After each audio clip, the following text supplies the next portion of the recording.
Good morning students. आज हम Switzerland के संविधान को आगे बढ़ाते हुए नए विषय पर चर्चा कर रहे हैं।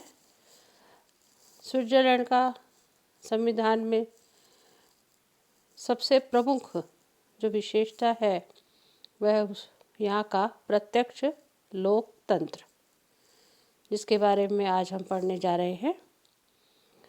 प्रत्यक्ष लोकतंत्र का अर्थ।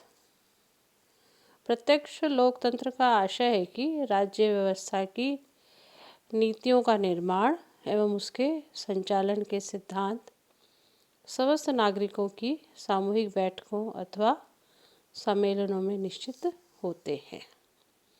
इस कार्य के लिए प्रतिनिधियों को मध्यस्थ नहीं बनाया जाता है और दुनिया में अपनी इस प्रत्यक्ष लोकतंत्र के कारण एक विशेष स्थिति वाला राज्य स्विट्ज़रलैंड माना गया है। स्विट्ज़रलैंड में प्रत्यक्ष लोकतंत्र के 3 प्रकार पाए जाते हैं। पहला, लोकसभाएं या वहाँ की स्विस भाषा में लैंडसजीमिंदे। इसका अर्थ है कि कैंटनों के वयस्क नागरिक इसके सदस्य होते हैं और विभिन्न विषयों पर स्थानीय स्तर पर यानी अपने अपने कैंटन में निश्चित समय व स्थान पर एकत्रित होकर अपनी सहमति या असहमति देते हैं। यह व्यवस्था स्विट्ज़रलैंड के एक पूर्ण कैंटन और 2 अर्ध कैंटन में अभी भी विद्यमान है। दूसरा जो प्रकार है वह है जनमत संग्रह।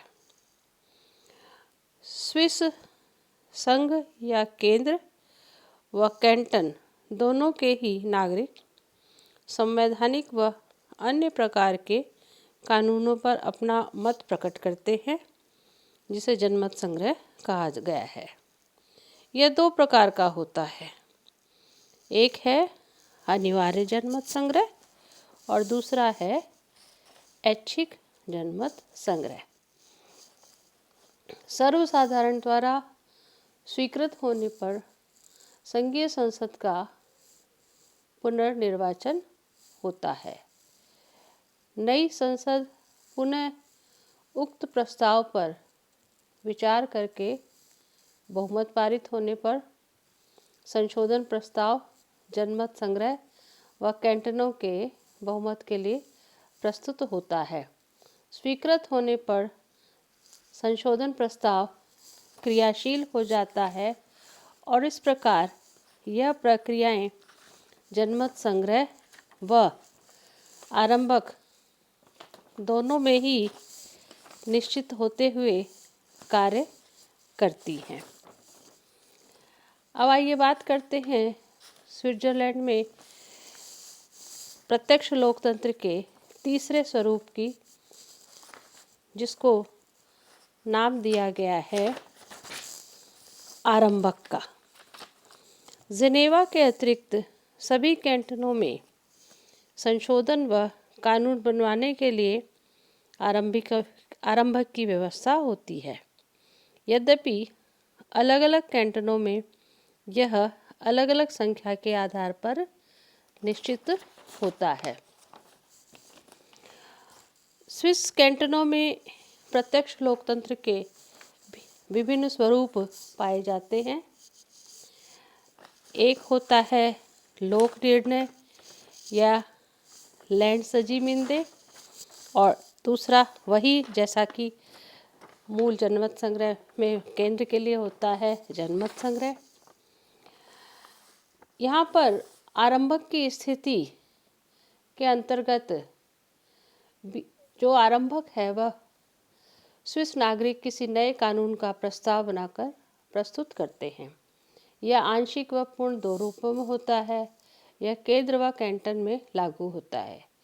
संविधान संशोधन की मांग का आरंभन भी 50,000 जनसंख्या द्वारा हस्ताक्षर के द्वारा 6 माह के अंदर प्रस्तावित करना होता है। यह 2 रूपों में होता है, आंशिक संशोधन और पूर्ण संशोधन। आंशिक संशोधन के अंतर्गत 1 लाख मतदाताओं द्वारा पूर्ण या आंशिक संशोधन प्रस्ताव बनाकर संघीय संसद में प्रस्तुत किया जाता है, जिस पर संसद जनता के जनमत संग्रह द्वारा निर्णय होने पर कानून बनाती है। दूसरा, यदि संघीय संसद के सदन उस प्रारूप पर सहमत न होवें तो जनता द्वारा उस पर पहले जनमत संग्रह लिया जाता है और उसके बाद सदन कानून बनाकर उस पर जनमत संग्रह कराती है।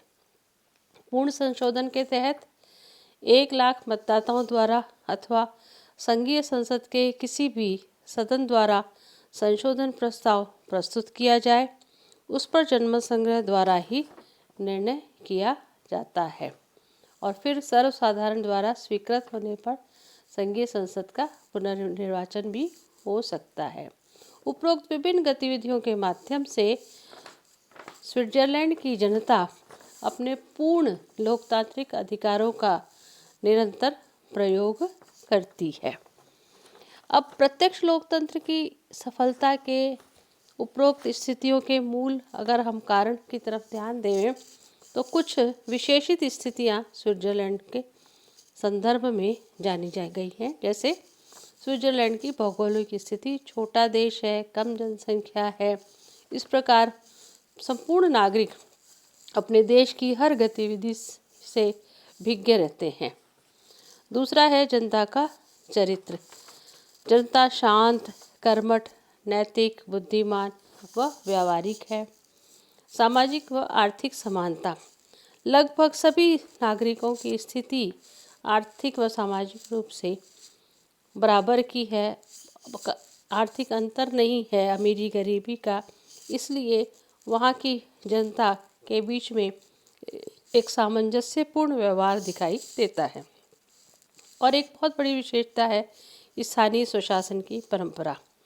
चूँकि नागरिकों द्वारा मताधिकार का प्रयोग अत्यंत बुद्धिमत्ता के साथ किया जाता है, नागरिक पूर्ण लोकतंत्र में विश्वास करते हैं और सिर्फ विश्वास ही नहीं करते, उसके अनुरूप व्यवहार भी करते हैं। शासन की हर प्रस्ताव या स्थिति के साथ पूर्ण सहयोग करते हैं, इसलिए वहाँ का लोकतंत्र निरंतर सफल होता जा रहा है और यह प्रत्यक्ष लोकतंत्र एक अभूतपूर्व विशेषता के रूप में स्विट्जरलैंड की स्थिति विश्व में स्थापित करती है। धन्यवाद।